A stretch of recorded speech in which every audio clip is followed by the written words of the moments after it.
Coming up next, it's the Pulse Radio Show, brought to you with the kind compliments of MedSafe Medical Supplies Limited. For all your medical supply needs, visit MedSafe Medical Supplies Limited.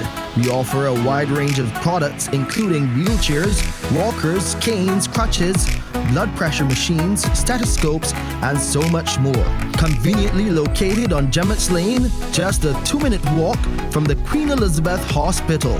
And for your convenience, we deliver free to the QEH. Open Monday to Saturday, 8:30 a.m. to 5:30 p.m. Call us at 624-7542. MedSafe Medical Supplies Limited, your trusted source for medical essentials.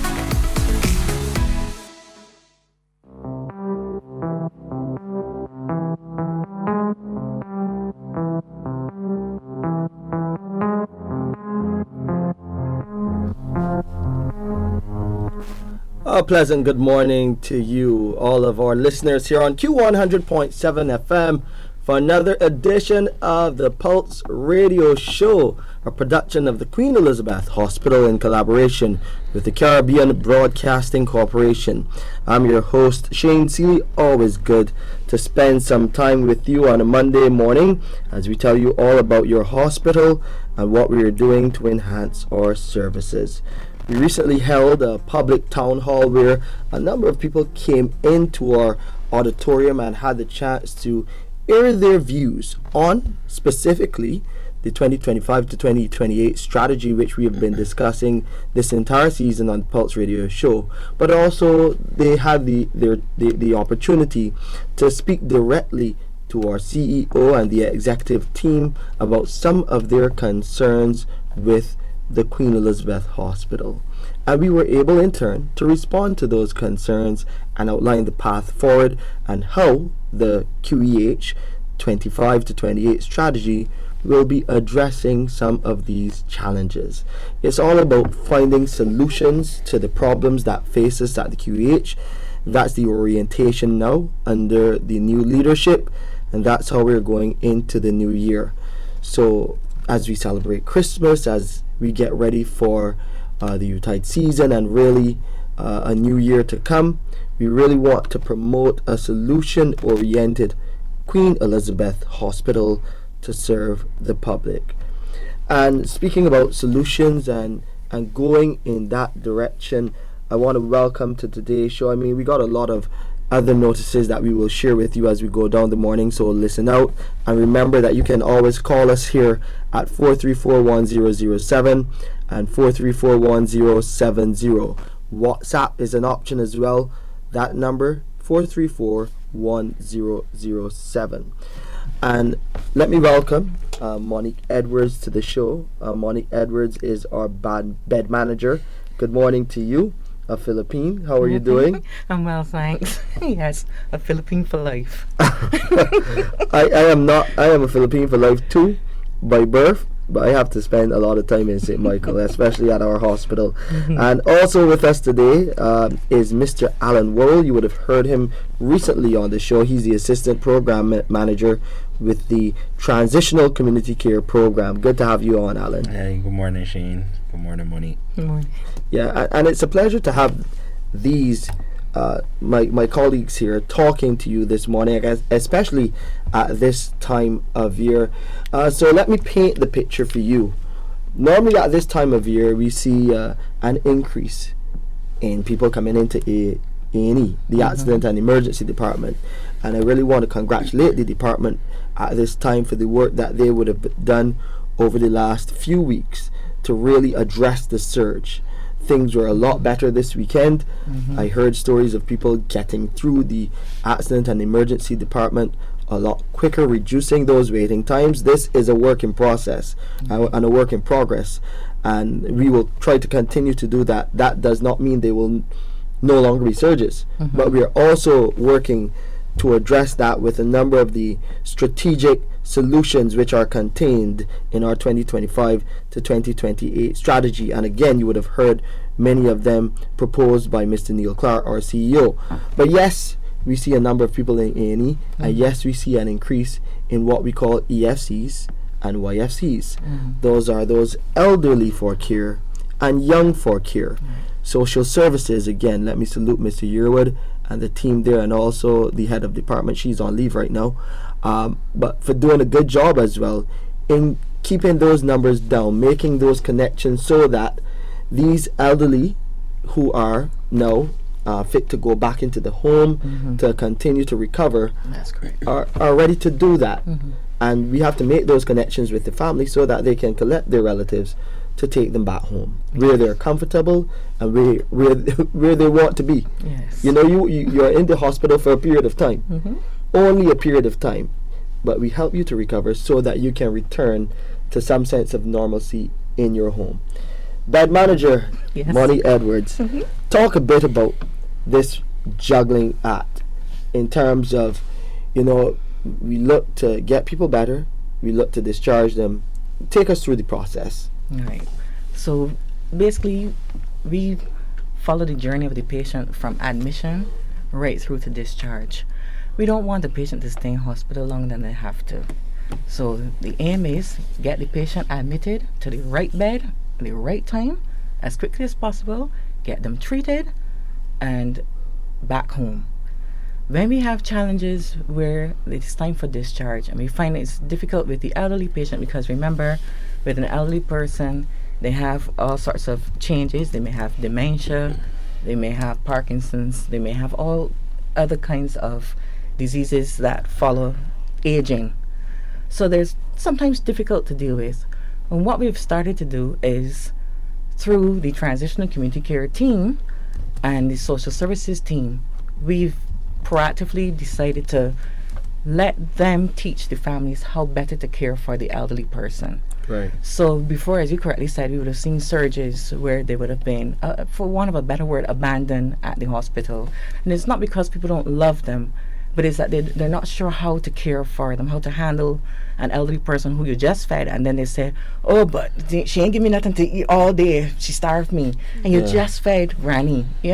So it's heartbreaking for the loved one, and it's difficult for them to handle.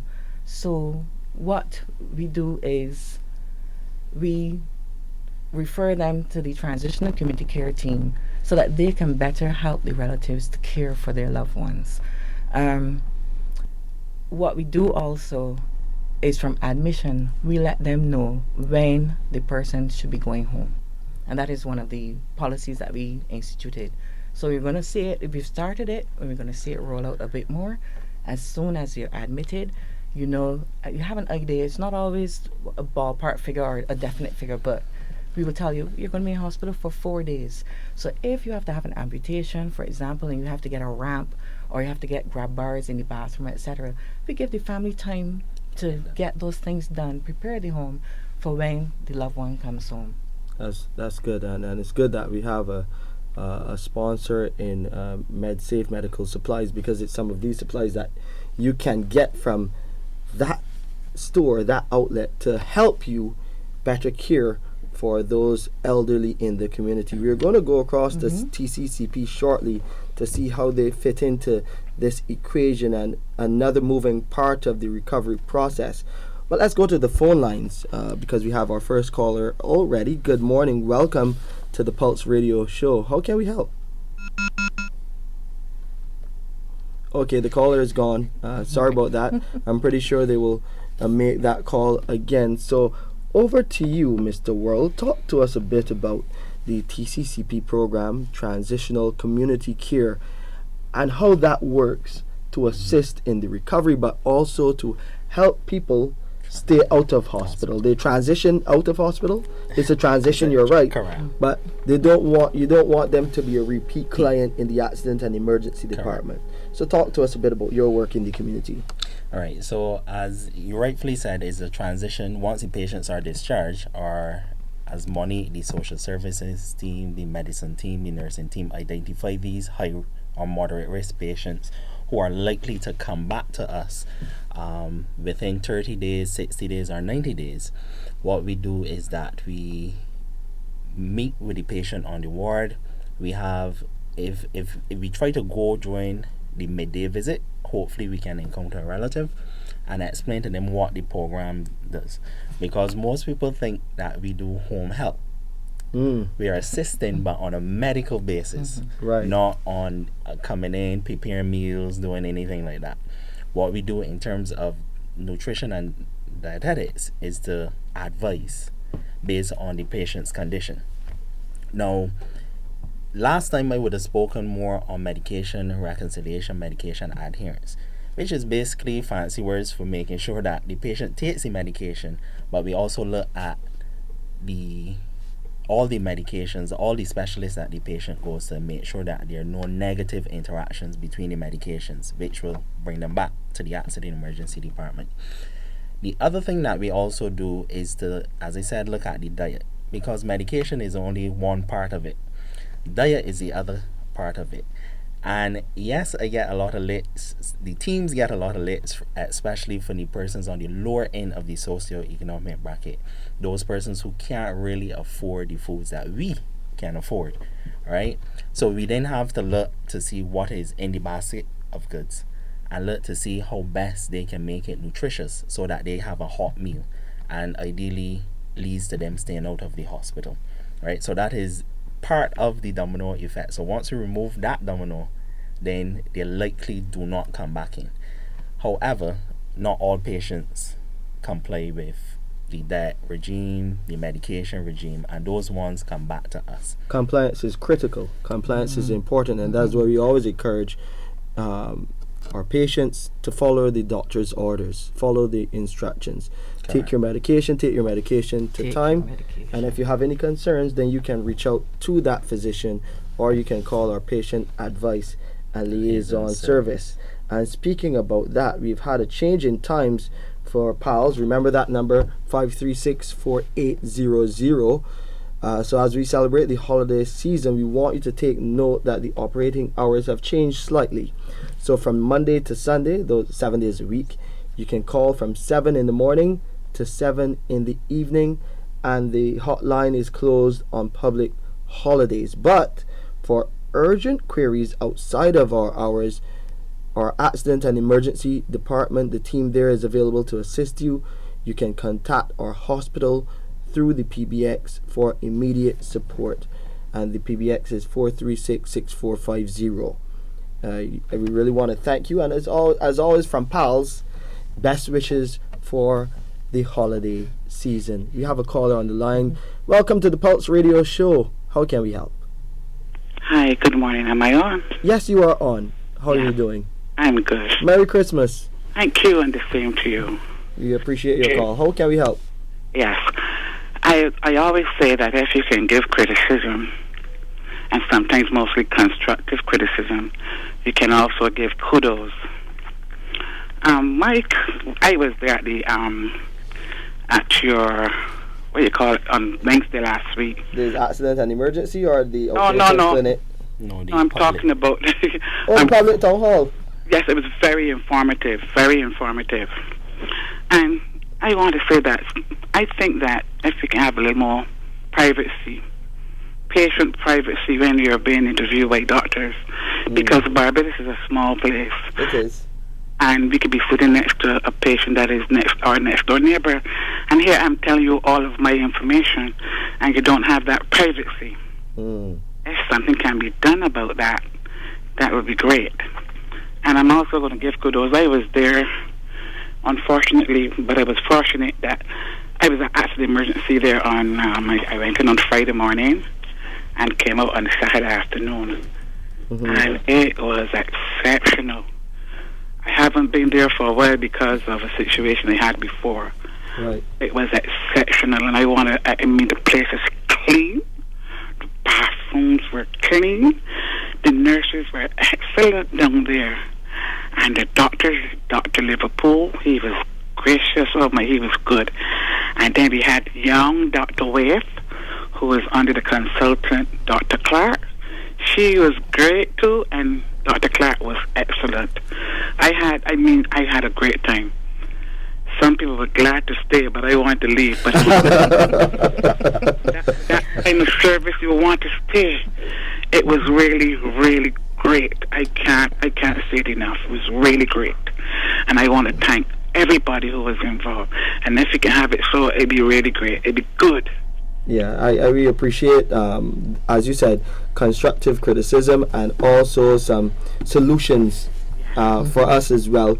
Talking about privacy, trying to ensure that when you're having that consultation with the doctor, that it's just you and the doctor. Yes. So it's something that we can look at. We'll see where the gray area might be, and we will address it to suit. But really, thank you for your call this morning. Thank you for your support, and thank you for coming out to the public town hall. That is what the CEO really wanted, for people to come out, share their thoughts, but share their suggestions as well, so that we can all together improve our hospital. Remember, this hospital serves all of us, including the staff, including the entire Barbados and the region. So we want to get it right, and that's why we welcome the public to help guide the new strategy going forward, really the path forward for our hospital. But thank you for calling, and thank you for sharing with us. Bye-bye.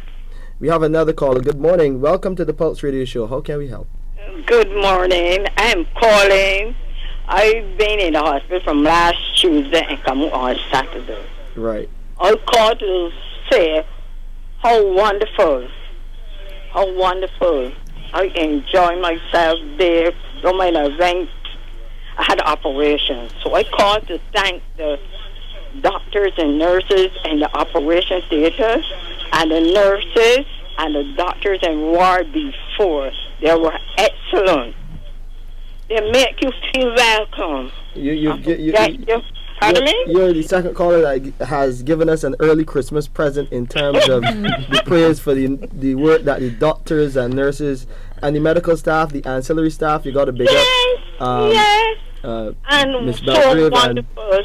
You know what makes me feel more happier is when, you find some young people have a funny face or anything. But when one of the nurses said to me, I am here to help you all in this ward. I said, please. Sweet. I said, please, and may God continue bless each and every one of those nurses in ward before. I have to go back there on Saturday. And God continue to bless them in their work or whatever they do. You all have a blessed and wonderful Christmas. Thank you very much. Merry Christmas to you too, and thank you for those blessings.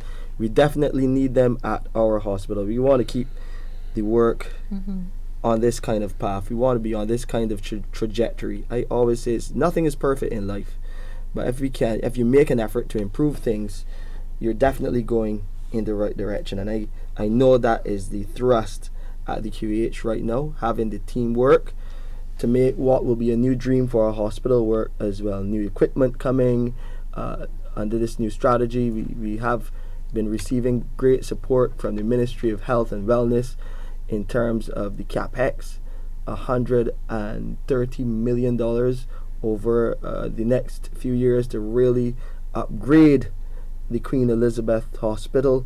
So a lot is happening there. The new CT scanner should be up and running in A&E so that we can improve the diagnostic times, the wait times for diagnostics, really shorten that. So a lot happening at our hospital. So just stay tuned and we will keep you informed right here on the Pulse Radio Show.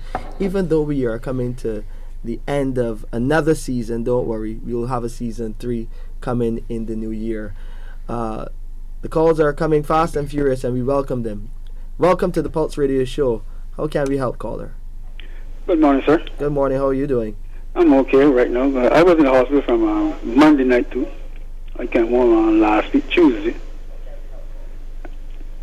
And I can tell you that Monday night when I went to the hospital, the nurse, she was very generous to me. I was in so much pain that she dealt with me and I couldn't feel no pain. You ever tell? Whoa. I couldn't believe that in that in how people describe it. It wasn't like that at all. That nurse dealt with me very good. When she leave with me, she told me that what she was doing, she couldn't get through it, so she said she would call the doctor on who's in charge, Mrs. Barrow. So she come and she couldn't get it done with nothing, so they had to call a surgeon. Right. So the surgeon come over and he couldn't get it done nothing, so he told me I would have to get a mini surgery. So I went and I get the mini surgery done, but it was a little painful. But it was so like it wasn't like in in that kind of distress at all. I mean, I was like, I felt pain, but those nurse, that nurse alone that worked with Miss Barrow, she really keep me more motivated then. That's great. And I mean, when you talk about this process, and hopefully you can turn down the radio because I can hear it in the background. But I didn't know that. That's all right. But when you talk about this process, it seems like there was some level of communication between the nurse and yourself as you went through receiving the medical treatment. Yeah. Is that correct? Yes, sir. Okay. And that's what we are really trying to do now, bridge that gap in communication, because we've heard stories where there was not that communication. That's not true. That's not true at all, bud. Well, I'm glad that we can have your testimonial as far as that is concerned. I can remember that nurse there, because I even dropped a little remark when I was leaving, and she laughed very much, but she was very generous, man. I mean, and she was working very hard too, not only my one, because I get called in 3 times then, because I couldn't get what I was wanting to do with me do, so they had to call the surgeon. Right. So when he come, he can get enough, so he told me how to get a little mini surgery then. Right. I was scared about it, that mini surgery, but he was talking to me too. He said, "Not what to be scared about. I will numb the air and get things done for you. Don't worry, hate." Yeah. It was. I mean, I felt so like out of the scare to be in a joyful way of getting through that procedure. Yeah, that was great, man. I'm glad to hear that, and I really hope that now that has happened, that you can have a comfortable Christmas. Don't overdo in terms of the food. We really want people to be cognizant of their diet. I know everyone has a tendency to overeat at this time of year. You got your ham, you just had your conkeys, you had your pone, and now there's great cake and all those other things to come. Please be mindful to moderation. Moderation is the key, and drink your water. Things have cooled down a bit, thank goodness. But I don't know her name. That was on the second of December. 2nd of December. Yeah, the lady she worked. That was. I went over there at 7:00. I was at the clinic from 11:00 till 7:00. Then the doctor at the clinic sent me over to the hospital. Yeah. There's where I meet that nurse.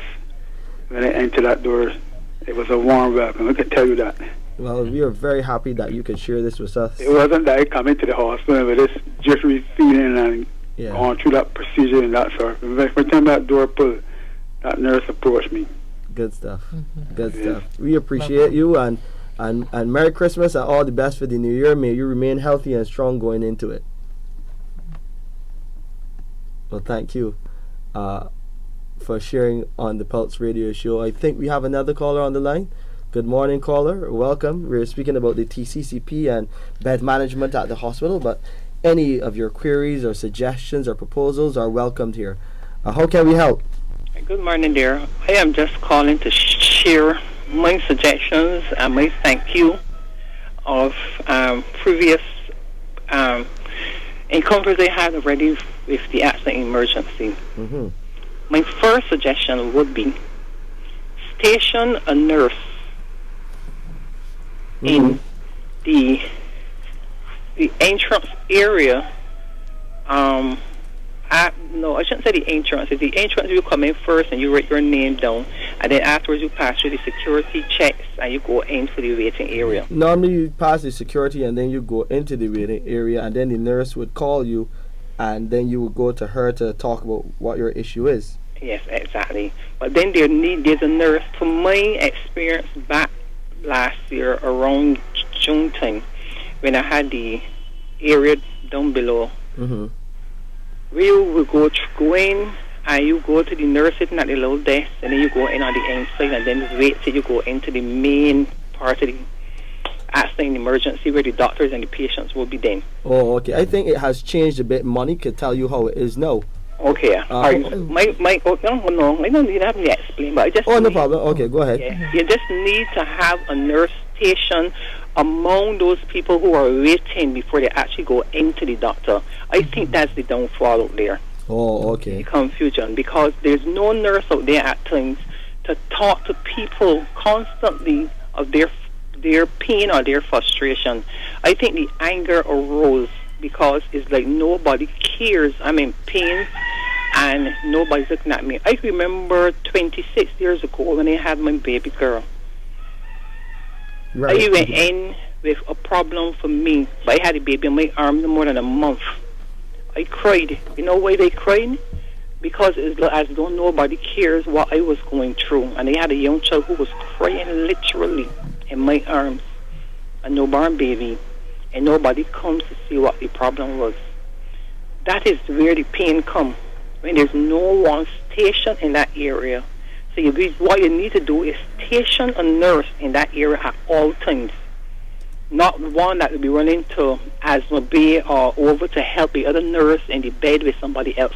Make sure you have a person stationed directly for that waiting area, that they will meet the concerns of all who is there, where they can interact. A lot of the frustration will calm down because they know somebody is there looking out for them. Anyhow, but I recognize then that there are certain conditions at the QEH that the general public of Barbados don't know or don't understand that is deemed as emergencies, and then there are others who can be seen after. Because the problem is, when all the clinics close at 4:30, and somebody have a problem by 6 o'clock, the only place that they will head to is the QEH. Right. Agree. The government made it possible that we don't divert to the QEH, we divert to fast track. But there are some people who prefer not to go to fast track. Some people prefer to go to the QEH. Well, when you say fast track, you mean Winston Scott Polyclinic? Yes, please. Yes, please. I know there's a preference, Yes. but we always try to encourage people. Exactly. And that's why you would see those notices come out especially when there's a surge. Yes. Please, if your case is not urgent, Right. and sometimes people don't understand what can be categorized as urgent. That's why we ask you to call the patient advice and liaison service, so the medical professional on that line can help you. That's telehealth now. The medical professional on the line can help you to make the best decision regarding your health. So that's a doctor, a nurse you're speaking to, so that then you can be guided to either Winston Scott Polyclinic, to probably the accident and emergency department. Maybe they can even call an ambulance for you if in their opinion, with the information you have given them, that you need to be escorted there via an ambulance. Or if you can wait until the morning, you can do something in the interim, then you will see a private medical physician. So we try at the hospital in these times to give people the best option, so that they don't come into an accident and emergency department where they would have to wait behind other urgent cases for what can be, in some cases, an extra long period of time. Exactly. We don't want that. But your suggestion about the nurse, and I'll ask Monique to speak to that, because I know that she works a lot with accident and emergency as well to address that. But we thank you for that feedback. Yes. Thank you so much. Anything else you want to mention? Yes, I just want to say thanks for the care that was administered. So my husband, he was there last year on B6, and I just want to say thanks to the hospital. And I think Bajans on a whole need to be thankful. We become a pack of selfish people, I must say. We're not thankful about a lot of things, but if we get to listen to non-nationals in this country sometimes, they were glad to have Barbados as their home for the benefits of things that we have outside of what they're having theirs. So to all the general public, hear my voice. Let us be more thankful in what we have, and give credit where it's supposed to be. Agreed. And we shouldn't have to wait till this time of year either to, be more appreciative or to be more thankful for the support. Yes, it is Christmas, and yes, we acknowledge the birth of Christ and really the whole element of what Christmas really means. But yeah, let that be January to November as well. Yes. That one we of the adopt things that approach. I don't know if the government can look back into is extending the hours to the Mars Bar, the North Polyclinic. Good suggestion. Yes. Something we can definitely forward to the Ministry of Health and Wellness. Thank you so much for sharing with us. We hope that you and your husband have a Merry Christmas, a merry and healthy Christmas, and a Happy New Year. Actually, it'll be our anniversary that day, so. Whoa, amazing stuff. Amazing stuff. We wish you all the best. All right, God's blessings. Thank you very much for sharing with us here on the Pulse Thank Radio you. Show. Thank you. Yeah, we got another half an hour to share some more with you. When we come back, our bed manager will speak about more about that A&E situation that we heard about, and we'll talk a bit more about how the TCCP program is helping our community. We'll be back in a few moments.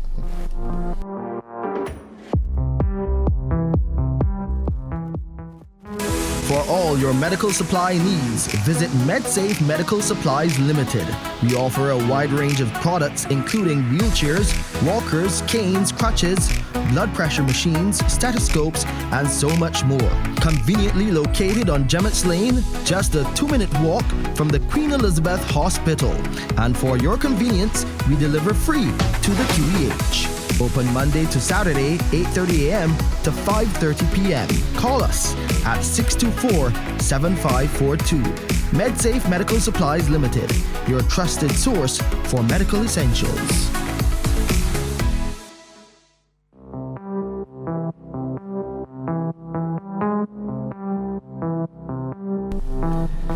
A big thank you to MedSafe Medical Supplies for making this a reality, the Pulse Radio Show. They've been with us since season 1, and please continue to support them. They have all the medical supplies you will need to help you in the home, or just go check them out. You can give them a call. They're listed. Google them. Go down to, they're near the Winston Scott Polyclinic as well, so you can go and see what options they have for you in terms of health care and health in the home. We are speaking with Monique Edwards, the bed manager, and Allan Haynes. Allan Worrell. I'm thinking from my friend, Allan Haynes is from, oh dear, you know what? Let me not stick my foot any further in my mouth, but I remember Allan Haynes is with, he does stuff with AKU, kidney unit and that kind of thing. Merry Christmas, Allan. And Mr. Worrell here from the Transitional Community Care Programme. He is the Assistant Program Manager. Good to have both of you on board today. Monique, I want to come to you to speak a bit about accident and emergency and the suggestion that we got from the last call. I'm going to come to you and talk to you about that very shortly, but we have another caller on the line. Welcome, caller, to the Pulse Radio Show. How can we help? Hello, good morning. Hello, good morning. How are you? Merry Christmas. I'm good. Enjoying the season so far. You too. Shane, what I calling about is on the ward, not the accident and emergency. Okay. On the ward, the patients. One time I know they used to have a chair or two in the ward that you could take some of the patients that can't get up. Or you take them out the bed and put them to sit down for a couple like a 15-20 minutes and thing. But no, there's no chairs in the ward. Then the chairs in the ward and the patients just on the bed lying all the time and catching bed sores. Oh, Monique, can you speak to that? Well, yes, we had chairs. The call is very correct. Because ambulating was very important to help with breathing, help with removing the mucus from in the chest, etc. So every morning we would sit the patients out in the chairs. I'm sure that we've ordered recliners. It is just a matter of sourcing them. We've had some recliners too coming in through our partners in philanthropy. Right. They have been sending in. I have done a number of those handover ceremonies for recliners, so we've been seeing them on the pediatric wards, and I'm pretty sure some will filter down to the other wards as well. Yeah, so we're just waiting for customers to so we can get them released from the port. But we've ordered recliners, and we've ordered 50 more beds as well, so that we can increase capacity, so that more patients can get to the beds instead of staying in A&E, because sometimes they do stay in A&E 1 or 2 days because they're waiting a bed. So we've ordered those as well. But the caller is correct. We used to sit the patients out. I find that. And we know it's important. You got a patient, you got a relative going to hospital, and within a matter of 2 weeks or 3, the person has bed sores, and there's only a matter about the either got a heart problem or maybe kidney problem or or just ordinary sickness, but within 2 to 3 weeks, it's bed sores. Yes. So I was saying I wonder if it's the bed or the linen and washing properly or something, but I know that the patients need to be put in beds to sit down. In chairs to sit down out the bed sometimes, and the ones that can sit on the bed, you put them and let them sit on the bed. So it's not you get and even walk through the ward. And things to stretch your foot and let the blood circulate through your thing, but so, no, you just confined to a bed, and the next thing you're full of bed sores. So what we do to prevent the bed sores, caller, is we use an airflow mattress, because we recognize that until we get the recliners, we still have to make sure that the patient's skin doesn't break down. So we turn them every 2 hours, and we put them on an airflow mattress so that the patient wouldn't get pressure ulcers or bed sores in the area. And that airflow mattress, because the mattress normally in hospital bed is hard, and it has to be that way so that it can be cleaned easily and sanitized, so that another patient can come on a clean bed. So what we do, we put the airflow mattress so that on that mattress, so that the person lays on air, basically, and they don't get that pressure from the bed. Okay. Yes. So we understand the challenge, but until we get the recliners, that's one of the solutions that we put in place in the interim. Thank you.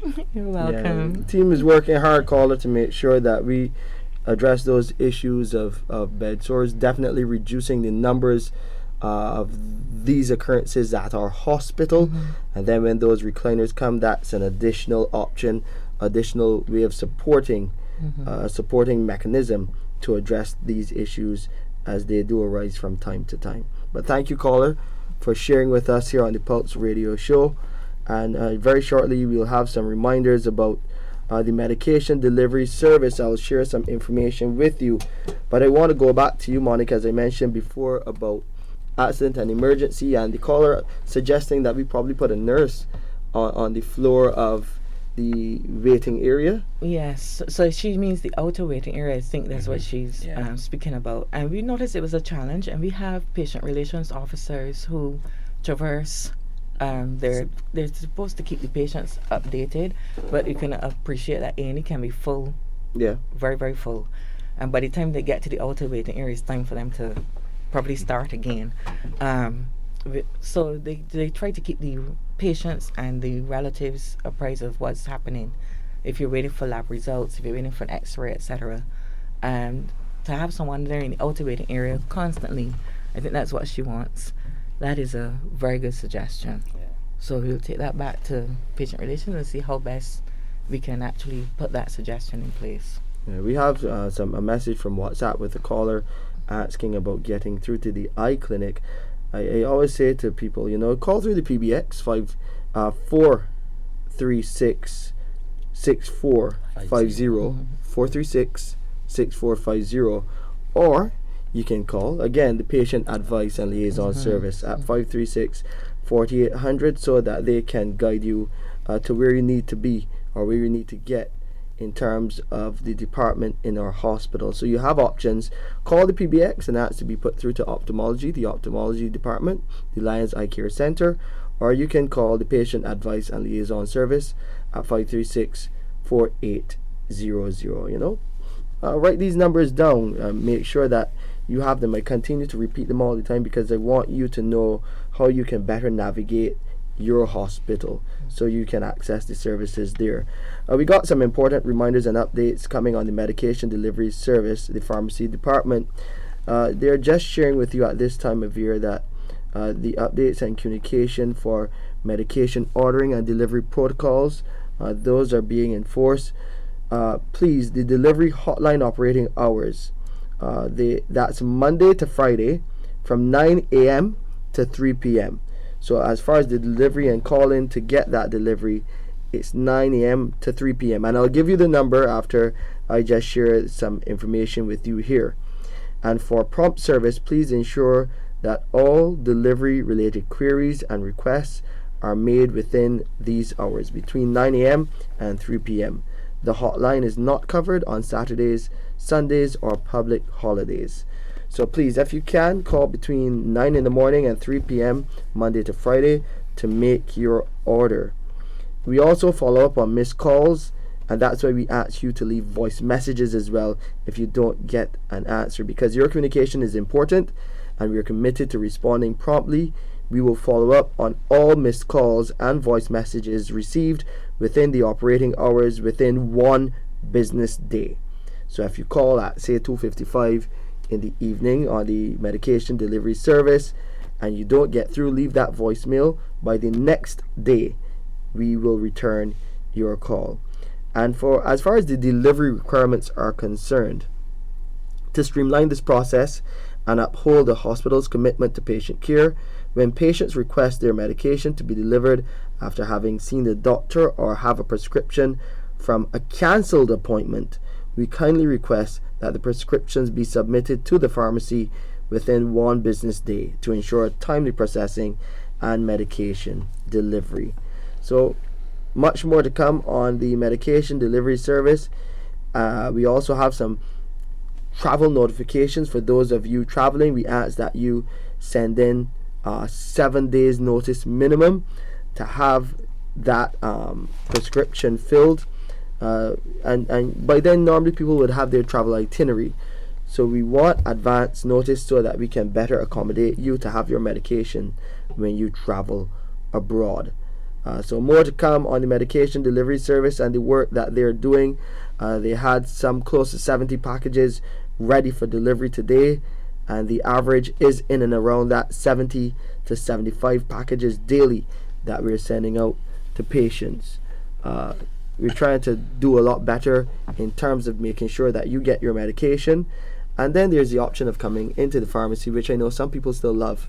They really make a day of it and come into the pharmacy to get their medication. Mr. Worrell, talk to us a bit more about TCCP and your daily role in the community. Talk a bit about what your officers are doing. What's the average day in the life of an officer in the TCCP program like? All right, so we have 2 tiers of staff. The community health worker 2, who the patients will normally see on a weekly or bi-weekly basis. And these are the persons who do the routine checkups, routine assessments, making sure that patients adhere to their discharge plan, adhere to their diet plan, adhere to their medication plan. And just as you said, we've referred a number of patients to the medication delivery service. And what we do is, once we know a bank holiday is coming up, we ensure that patients know when to order, or we put through the order for them so that they have a surplus of medications throughout the holidays so that they don't run out.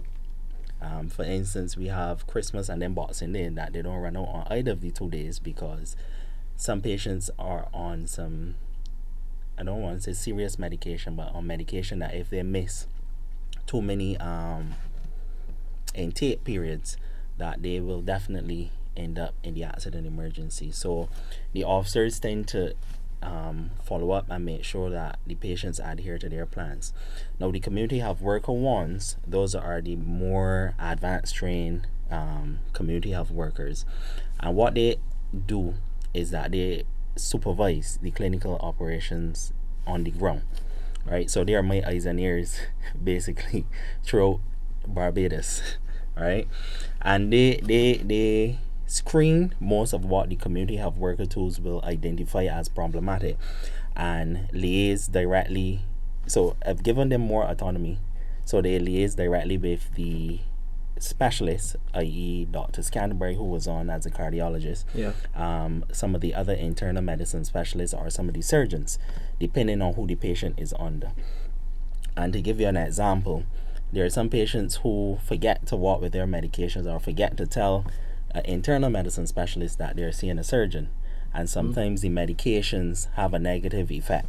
So what we do is, once we identify that risk, we speak to the surgeons. Once the patient gives us permission, speak to the surgeons, discuss it, and sometimes the 2 doctors speak to one another to discuss the plan forward, or we will provide that liaison between the 2, and then the patient gets a brand new prescription. So then on the pharmacy's behalf, we might pull the medication and have it returned to the pharmacy for safe disposal. Right. All right. So that is the clinical side. We also have a medical social worker who is assigned to us. So now we are going into this period where we in the past we would have seen the increase of patients that were abandoned. Some patients were left for the holiday period, and then the patients were picked back up after the holidays. So what we do is, once we go into a household and we realize there's not a strong family support, we would refer that person, or refer the family, to the social worker, who would be able to navigate or to point them or make the referral on their behalf to the relevant government entity or non-government organization or charity, so that they can have the assistance.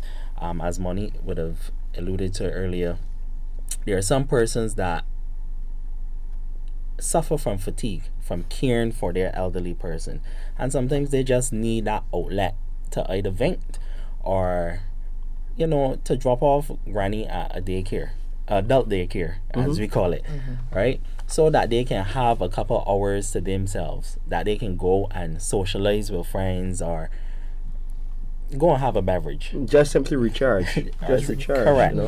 Right? So that their psychology is back on stream to be able to put up with the deterioration of granny.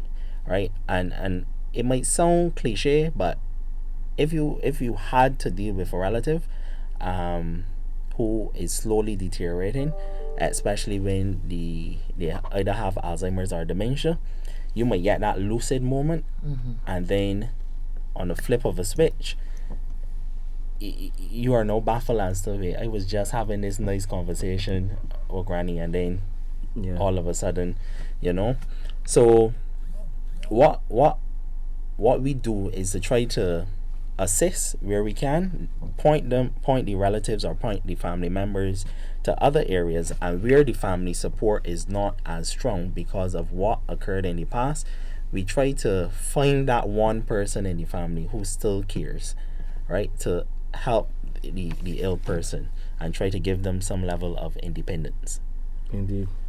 You want to add, Monique? Yeah, because to paint the picture, what Allan does in the Transitional Community Care Programme is so important. Imagine dropping off all of the elderly persons at the A&E and the ambulance trolleys are taken up. Yeah. So now some person has a heart attack or a stroke. They call for the ambulance and they hear, we don't have any ambulances available. Why? Because all of the trolleys are taken up with patients in the accident emergency. So it really it spills over, not just to A&E being full and crowded, but to not having the ambulance respond to calls, genuine calls. So and we don't want that. So that's why we ask, when we refer them to the Transition Community Care team, they start a rapport with the patient from in-hospital, and then when they go home, they continue it. And we haven't seen as many readmissions as we used to since the program has started. That's great. That's great. So we're moving in the right direction. Also, we're moving in the right direction in terms of the number of ambulances that we have on board. We are supposed to receive 2 more new ambulances to add to the fleet. So we will be able to better to respond to the calls generally as we have the fleet size being enhanced to address the needs of the population, needs. So again, moving in the right direction to cater to the demands of an ever demanding public. Another notice here in terms of what is happening with our medication delivery service. I got to give you the number. I'll be 100% honest. I sometimes may say because it's so close to the patient advice and liaison service. But this number, for if you want to place your order with the medication delivery service, you call 536-4804. 536-4804 between Monday and Friday from 9 a.m. to 3 p.m. So you place that order, and let's get those orders in. Remember, it's the Christmas season, and we want to best serve you. The holidays are coming up. Those bank holidays are coming up. So you need, if you know that you're 7 days out, it's time to make that call to have your medication refilled. We're glad that we could hear some of the suggestions coming in on the Pulse Radio show today from our our listeners. Remember, you can call 434-1007, 434-1070. We've been also getting 1 or 2 WhatsApps on 434-1007. A lot of it has to do with communication, especially when you come into the accident and emergency department. You're feeling apprehensive, you're a bit nervous, you're concerned because you're coming there because you have a problem. But once you have that level of communication from the nurses who have been doing just that, then from the doctors, she asked the caller who mentioned that specifically wanted a nurse on the ground in A&E going, and you said we have the patient relations officers. And because things have been so busy, I think the nurses are from one patient to the next. You are a nurse. You can explain how that goes in terms of dealing with patients, because I always hear that concern from those who come into the department. Why can't someone speak to me about what is going on in a timely fashion? And timely can range. Timely is subjective. Some people want communication every 5 minutes. Right. A bit unrealistic. Some people just want to hear what's happening with them. How does that communication work in accident and emergency in terms of talking and just letting them know how it works from a nursing perspective? From a nursing perspective, from the time the patient comes to us, we explain what is happening with them. Just a brief synopsis, because we don't go into the medical details per se. Because you got to break it down. That. Right. Either way, you still have to break it down for the patient average know person. Exactly what is happening. So you let them know you're waiting for your X-ray. We think you have a fractured leg. What I'm going to do if you're going to have a fracture, if it doesn't need surgery, the doctor will tell you if you're going to have surgery. If it doesn't need surgery, we're going to put in a cast. Then we will put the cast on for you. But all in all, even if you're going to give medication, because the nurse gives, before she gives the medication, she has to know what your vital signs are. She has to know what the vital signs are: your temperature, your pulse, your respiration, and most importantly, your blood pressure. Right. Because some medication can drop the blood pressure so low that the patient feels worse. So we need to know what it is first before we can give the medication. Then we have to give the medication. We have to observe for the medication. Sometimes we have to put up drips. Then sometimes we have to do dressings. Sometimes you have to do baths. And sometimes you have to do more dressings. There are drops to be given, etc. And then there's the patient education, which sometimes you're so busy that you don't give enough information at that point. And it is a work in progress, but remember that Annie would see 100 patients, and that nurse may have 25 of them. She has to do all of those things for her. And because you have to get it right and you have to be accurate, you can't give the wrong medication. So you have to take your time and make sure that you give the right medication to the right patient at the right time all the time. And that's why under the new strategy, it was important for us to get more nurses. Yes. So that we can accommodate those numbers. So to ease the burden on individual nurses, as you said, dealing with, in some cases, 25 patients. So more nurses would help to address that gap in communication that may sometimes occur. So all of these things are happening under the new strategy. Going into the new year, you'll see a heavier presence. Nurses, doctors, medical staff. I need to shout out housekeeping, doing a great job, as one of the callers said, keeping the hospital very clean, very sanitary. We have standards to uphold, especially under the accreditation, so they're helping us to do that as well. You wanted to add anything as far as the TCCP program is concerned and what people can expect in the new year in terms of the presence in the community? So we are expanding our services once we get the additional nurses that we've requested, and that would be to facilitate or basically reduce the footprint of persons coming into the hospital. And as I was telling Monique earlier, hopefully we can reduce the footprint to the point that we can expand the day unit, that those persons who need certain medications can go directly to the day unit, bypass A&E, bypass outpatients, go straight to the day unit, get their medications, and go right back home. Right?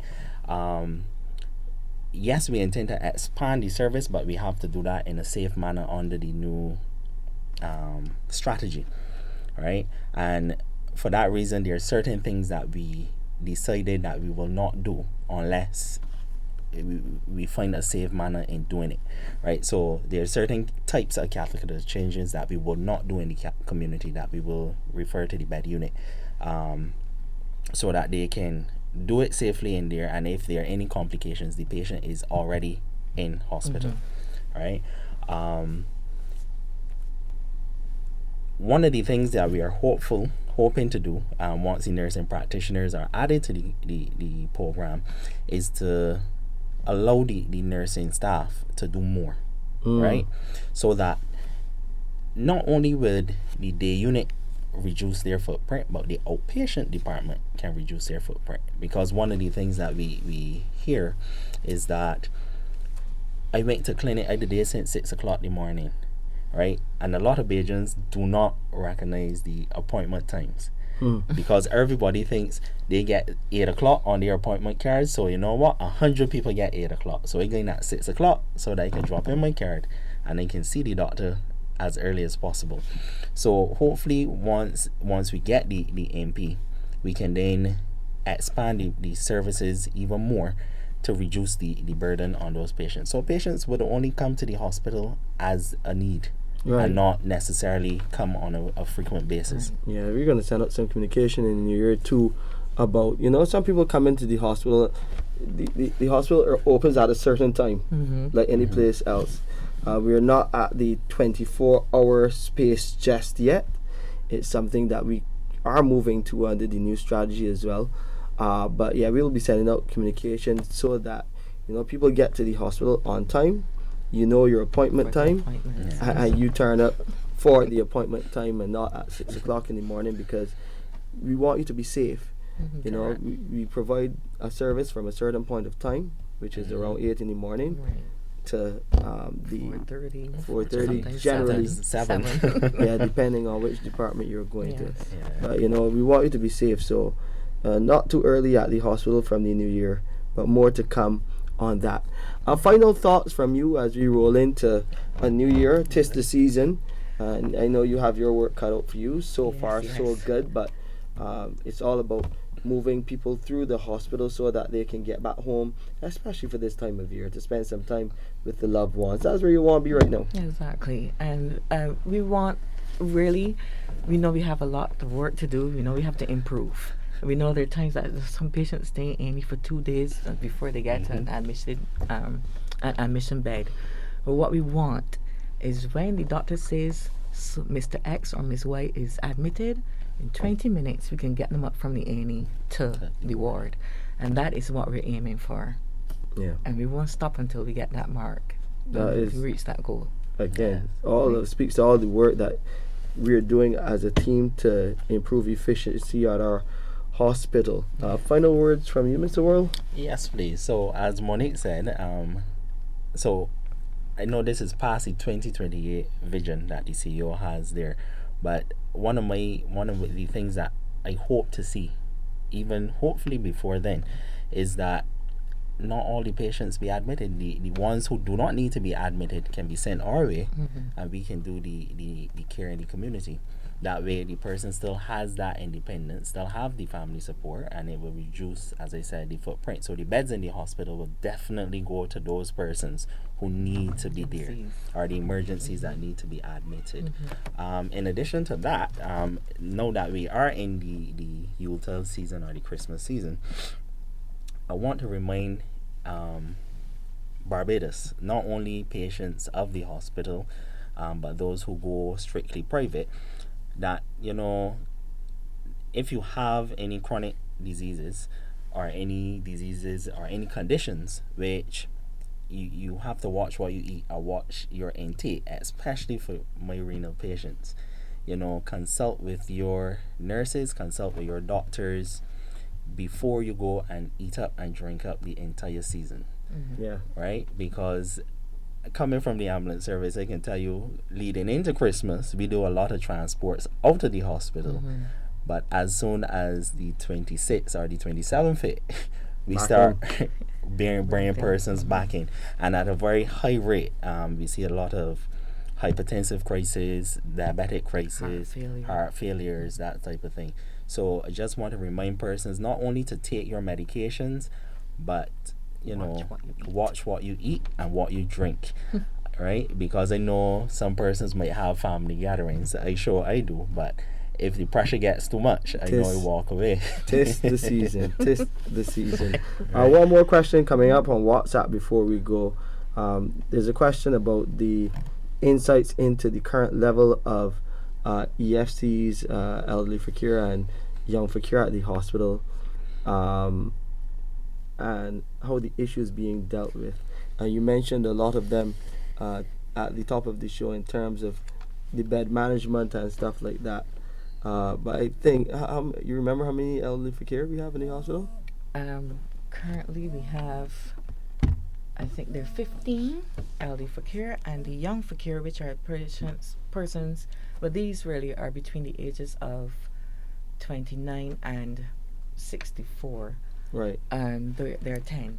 Okay. So and we are encouraging the families. Yes, we are. We have, I know social services will be reaching out to the families. Yes. But we are encouraging the family members to contact us so that they can see how they can collect their relatives. Yes. Please go to www.qehconnect.com for all the information you need on our hospital, including the numbers for the medication delivery service, the patient advice and liaison service. If you have to make a complaint, you also have the clinical risk management unit. Those contacts are there, and you can also follow us on social media on our QEH Connect on Instagram and Facebook for all of the details coming from our hospital. I'm Shane Seeley on behalf of our bed manager Monique Edwards and assistant program manager with TCCP Allan Worrell. Here's wishing you Merry Christmas, a happy season.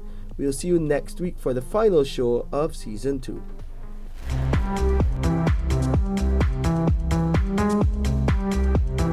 The Pulse Radio Show heard right here on Q100.7 FM, brought to you with the kind compliments of MedSafe Medical Supplies Limited.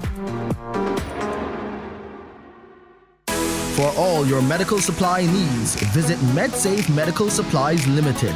We offer a wide range of products including wheelchairs, walkers, canes, crutches, blood pressure machines, stethoscopes, and so much more. Conveniently located on Gemmett's Lane, just a 2-minute walk from the Queen Elizabeth Hospital. And for your convenience, we deliver free to the QEH. Open Monday to Saturday, 8:30 a.m. to 5:30 p.m. Call us at 624-7542. MedSafe Medical Supplies Limited, your trusted source for medical essentials.